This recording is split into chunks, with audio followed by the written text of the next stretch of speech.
పవన్ కళ్యాణ్ పీకే. బహుశా ఈ పేరు తెలియని వాళ్ళు ఎవరు ఉండకపోవచ్చేమో. మ్యాక్సిమం ప్రతి ఒక్కరికి ఈ పేరు తెలిసే ఉంటుంది. ప్రజల్లారా, ఇప్పుడు మనం చూస్తూ ఉన్నాం పవన్ కళ్యాణ్ గారు ఒక జనసేన అనే పార్టీ పెట్టి ఎన్నో అవమానాలు మోసి ఎన్నో కష్టాలు పడి ఫైనల్గా ఈరోజు 2024 ఆంధ్రప్రదేశ్ ఎలక్షన్స్లో గెలవటం జరిగింది. సో పవన్ కళ్యాణ్ గారు ఆయన సినిమాలు చేస్తూ కూడా సమాజం పట్ల ఉన్న గౌరవాన్ని ఆయన సినిమాల ద్వారా ఎప్పుడు చెప్తూ ఉండేవారు. సమాజంలో ఉన్న తప్పులని పైకి ఎత్తి చూపుతూ ఉండేవారు. సో అది మన సినిమాల్లో కూడా చాలాసార్లు చూసాం. ప్రజలారా, ఒకసారి పవన్ కళ్యాణ్ గారు పార్టీలోకి రాకముందుకు వచ్చిన తర్వాతకి ఎలా ఉందో ఒకసారి డిస్కస్ చేద్దాం ప్రజలారా. సో నాకున్న ప్రేమ, నాకున్న ఇష్టంతో ఈ వీడియో చేయటం జరుగుతుంది. సో ఈ వీడియో మొత్తం చూడాలని కోరుకుంటున్నాను. సో ఒకసారి టాపిక్లోకి వెళ్తే 2014 మార్చ్ 14న జనసేన పార్టీ పెట్టడం జరిగింది.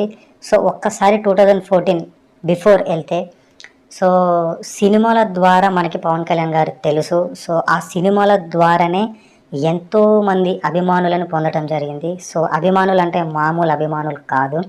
సో ఆ ఫ్యాన్స్ ఎట్లాంటి ఫ్యాన్స్ అంటే పవన్ కళ్యాణ్ గారి కోసం ఏదైనా చేసేంత పిచ్చి ప్రేమ, సో అంత పిచ్చి ఉంటుండే. సో అట్లాంటి అభిమానులని పవన్ కళ్యాణ్ గారు సొంతం చేసుకున్నారు.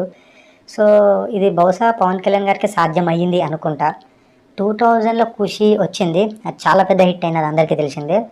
2008లో జల్సా సినిమా వచ్చింది, అది హిట్ అయింది. 2012లో గబ్బర్ సింగ్ సినిమా వచ్చింది. సో 2000-2012 వరకు మ్యాక్సిమం ఒకటే ఒక హిట్ ఉన్నది జల్సా. ఏ సినిమా సరిగ్గా ఆడలేదు. అయినా కూడా ఇంతమంది అభిమానులని పవన్ కళ్యాణ్ గారు సొంతం చేసుకోవటం జరిగింది. సో అది ఎలా అనేది పవన్ కళ్యాణ్ గారికి సాధ్యమైంది. సో అలాంటి ఫ్లాప్ సినిమాలు ఇస్తూ కూడా, ఒక హిట్ లేకుండా కూడా, సో సినిమాలు చేస్తూ ఇంతమంది అభిమానులు పొందారు పవన్ కళ్యాణ్ గారు. సో ఆయన సినిమాల ద్వారా కూడా మంచి చెప్పటమే జరిగింది చాలా సార్లు. ఆయన పాటల ద్వారా కూడా, సో ఖుషీలో ఒక పాట, కుటుంబ శంకర్, బాలు సినిమాలో పాటల వల్ల సమాజంలో ఉన్న తప్పులను ఎప్పుడు పైకెత్తి చూపుతూ ఉండేవారు, మంచి కూడా చెప్తూ ఉండేవారు. సో మనం అర్థం చేసుకుంటే ఎట్లా ఉంటుందంటే, సో ఓన్లీ పాలిటిక్స్కే వచ్చి మంచి చేయటం కాదు, ఆయన చేసే సినిమాల ద్వారా కూడా సో మంచి చెప్పాలని చూశారు అని మనకి క్లియర్గా అర్థమవుతుంది. సో పవన్ కళ్యాణ్ గారు ఆయన సినిమాలను చేసుకుంటూ ఉండేవారు. ఫ్లాప్ అయ్యే సినిమాలు ఫ్లాప్ అవుతూ ఉన్నాయి, హిట్ అయ్యే సినిమాలు హిట్ అవుతూ ఉన్నాయి. అభిమానులు వచ్చే వాళ్ళు వస్తూనే ఉన్నారు, ప్రేమించే వాళ్ళు ప్రేమిస్తూనే ఉన్నారు, ఎంతోమంది అడ్మైర్ చేస్తూనే ఉన్నారు. సో అలా అలా ఆయన జర్నీ వస్తూ ఉన్నది. సో 2009 ఎలక్షన్స్లో వాళ్ళ బ్రదర్ చిరంజీవి గారు ప్రజారాజ్యం పార్టీ పెట్టడం జరిగింది. సో ప్రజారాజ్యం పార్టీ పెట్టినప్పుడు పవన్ కళ్యాణ్ గారు ప్రజారాజ్యం పార్టీలో చాలా యాక్టివ్గా పార్టిసిపేట్ చేయడం జరిగింది. సో ఆ 2009 ఎలక్షన్స్లో చిరంజీవి గారికి తోడుగా ఉంటూ ఎలక్షన్స్ మొత్తం చిరంజీవి గారితోనే ఉంటూ యాక్టివ్గా ఫుల్ ప్లెడ్జ్డ్గా యాక్టివ్గా ఆ రాజకీయాల్లో ఫుల్గా పార్టిసిపేట్ చేసి 2019 ఎలక్షన్స్ని ముందుకు తీసుకెళ్ళటం జరిగింది అందరూ కలిసి. సో ఆ 2009 ఎలక్షన్స్లో ప్రజారాజ్యం ఓడిపోవడం జరిగింది. సో ఓడిపోయిన తర్వాతకి ప్రజారాజ్యం పార్టీని చిరంజీవి గారు కాంగ్రెస్లో కలిపేయడం జరిగింది. సో ఆ తర్వాతకి పవన్ కళ్యాణ్ గారు ఆయన సినిమాలు ఆయన చేసుకుంటుండటం జరిగింది. సో పవన్ కళ్యాణ్ గారుకి ఒక లగ్జరీస్ లైఫ్ ఉండేది. సో ఒకవేళ పాలిటిక్స్లోకి రాకుండా ఇన్ని అవమానాలు మనం చూస్తూనే ఉన్నాం, ఎన్ని ఫేస్ చేశారో పవన్ కళ్యాణ్ గారు. సో మినిమం ఇప్పుడున్న బేసిక్ యావరేజ్లో తీసుకున్నా కూడా మినిమం ఒక 50 CR, ఒక 50 కోట్లు ఒక సినిమాకి మినిమం పవన్ కళ్యాణ్ గారు తీసుకుంటారు. సో ఆయనకున్న మార్కెట్ అట్లాంటిది. సో ఇంత లగ్జరీస్ లైఫ్ని వదిలేసి, సో ఆయన అనుకుంటే ఏ ఒక్క ప్రొడ్యూసర్ అయినా ఏ ఒక్క డైరెక్టర్ అయినా వచ్చి సినిమా చేయటం జరుగుతుంది. అంత స్టార్డమ్, అంత క్రేజ్ ఉంది. సో మినిమంలో మినిమం ఆయనకి 50, సో 100 ఇచ్చే రోజులు కూడా రావచ్చు. సో అంత క్రేజ్ ఉన్నది ఆయనకి. సో 100 కూడా సినిమా రేంజ్ని బట్టి వస్తాయి. సో అంత లగ్జరీస్ లైఫ్ని వదిలేసి సో రాజకీయాల్లోకి వచ్చి ప్రజలకు మంచి చేద్దామని అనుకుంటున్నారంటే ఆయన లోపల ఎంత కసి ఉంటే అన్నీ వదిలేసుకొని ఇలా మన కోసం వచ్చి జనాల్లో తిరిగి ఇంతలా చేస్తారు. ఒకసారి మీరే అర్థం చేసుకోండి ప్రజలారా. సో ఒకసారి మళ్ళీ రాజకీయాల్లోకి వస్తే, సో ఇప్పటివరకు అయితే ఇది అంతా జరిగింది. సో ఎన్ని సినిమాలు చేశారు, ఫ్లాప్ అయ్యింది. ఆ తర్వాతకి రాజకీయాలు 2009 ఎలక్షన్స్లో పార్టిసిపేట్ చేయడం జరిగింది. సో ఎంతో కసి ఉంటే కానీ ఒక పార్టీ పెట్టే అంత ధైర్యం వచ్చింది అంటే పవన్ కళ్యాణ్ గారికి. సో ఆయన ఎన్ని చూసుంటారు ఈ సమాజంలో, ఒకసారి మనం ఆలోచించే ప్రశ్న ఇది.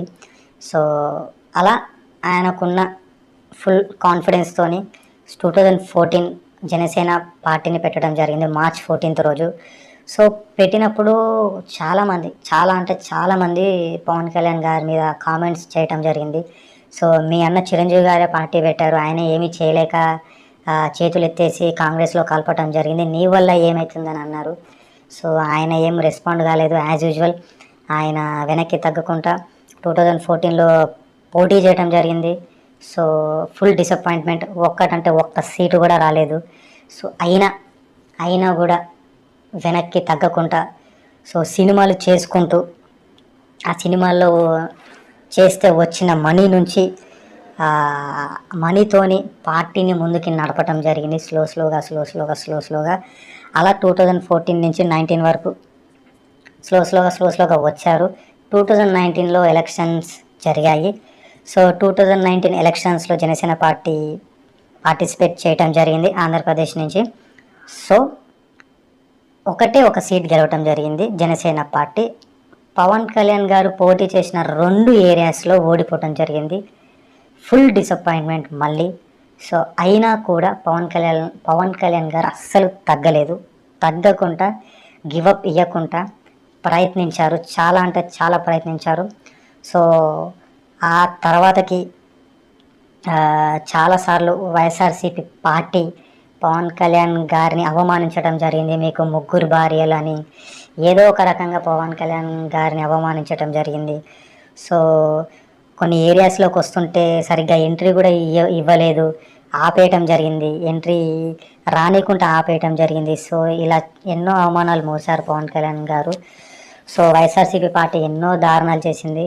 సో అలాంటి దారుణాల్లో పవన్ కళ్యాణ్ గారిని ప్రచారానికి సరిగ్గా రానికపోవటము, సో చాలా ఏరియాస్లో ఆపేయటం జరిగింది. సో పవన్ కళ్యాణ్ గారు ఇంకా అవన్నీ తట్టుకొని ఎన్నో అవమానాలు మోసి ముందుకొచ్చారు. సో 2024 ఎలక్షన్స్ రావటం జరిగింది ఆంధ్రప్రదేశ్లో. So Janasena party 21 MLA seats, 2 MP సీట్స్లో పాల్గొనటం జరిగింది. సో మ్యాక్సిమం 100కి 100 నాకు తెలిసినంత వరకు ఇది ఎక్కడ జరుగుండదు ప్రజలారా. 21 చేస్తే 21 గెలిచారు. 2 ఎంపీ సీట్స్ గెలవటం జరిగింది. రికార్డ్ స్థాయి అసలుకి ఇది. సో ఎమ్మెల్యేగా పవన్ కళ్యాణ్ గారు పిఠాపురం నుంచి పోటీ చేయటం జరిగింది. సో ఎమ్మెల్యేగా ఒక రేంజ్ మెజారిటీతో గెలవటం జరిగింది. సో అందరి నోర్లు మూసుకుపోయాయి.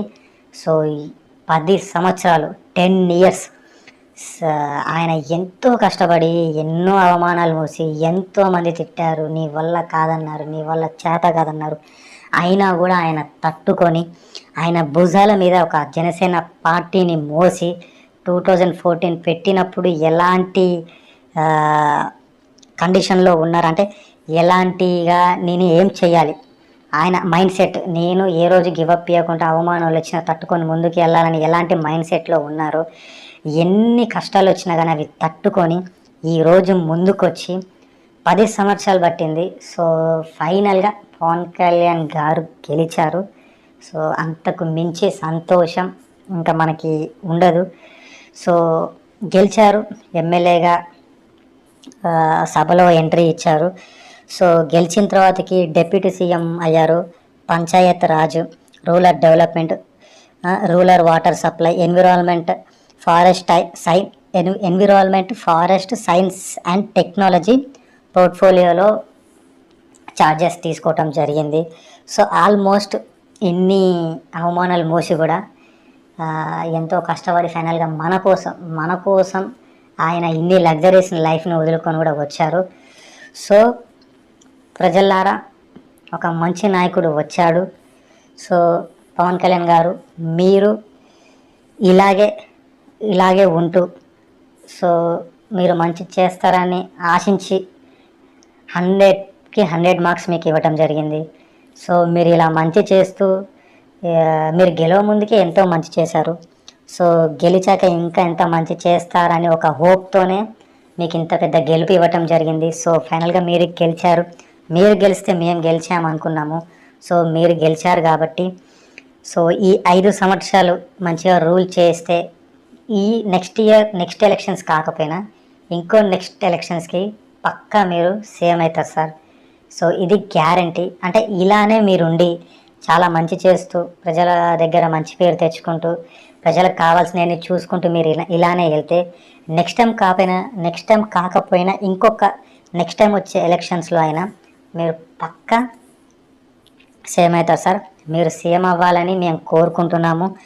సో మీరు ఎంత పట్టుదలతోని మీరు ఒక పర్సన్ సింగిల్గా 2014 మార్చ్ 14 రోజు జనసేన పార్టీ మొదలుపెట్టారు. ఏ ఎజెండాతో మీరు మొదలుపెట్టారో వెనక్కి తగ్గకుండా గివప్ ఇవ్వకుండా ఈ రోజు వరకు కూడా మీరు అదే కాన్ఫిడెన్స్తో ముందుకు వచ్చారు. సో ఒక ఓటమిని కూడా ఎంత ఓర్పుతో మీరు తీసుకున్నారో ఒక గెలుపును కూడా అంతే ఓర్పుతో సహనంతో మీరు తీసుకున్నారు. సో వైఎస్ఆర్సీపీ పార్టీ ఎన్నో అవమానాలు ఎన్నో కష్టాలు పెట్టిన మిమ్మల్ని అవన్నీ మీరు తట్టుకొని ఇంతవరకు మీరు వచ్చి ఫైనల్గా గెలిచారు sir. So we're full happy. So మీరు గెలిస్తే అదేదో మాకు గెలిచినంత హ్యాపీగా ఉంది. సో మీరు గెలిచి మంచి చేయాలని అనుకుంటున్నాం. సో సారీ సో గెలిచేశారు. సో చాలా హ్యాపీగా ఉంది. So we love you Pavan Kalyan గారు. సో మీరు పక్కా సేమ్ అవుతారు సార్. ఈ ఎలక్షన్స్ కాకపోయినా ట్రై చేసే నెక్స్ట్ ఎలక్షన్స్కైనా మీరు పక్కా సేమ్ అవుతారు. మీ మీద నాకు కాన్ఫిడెన్స్ ఉంది. So I love you sir. So మిమ్మల్ని చూసి ఎంతోమంది అభిమానులు ఇన్స్పైర్ అవుతున్నారు. మిమ్మల్ని చూసి ఎంతోమంది రాజకీయాల్లోకి రావాలనుకుంటున్నారు. So thank you sir. మీరు వచ్చారు.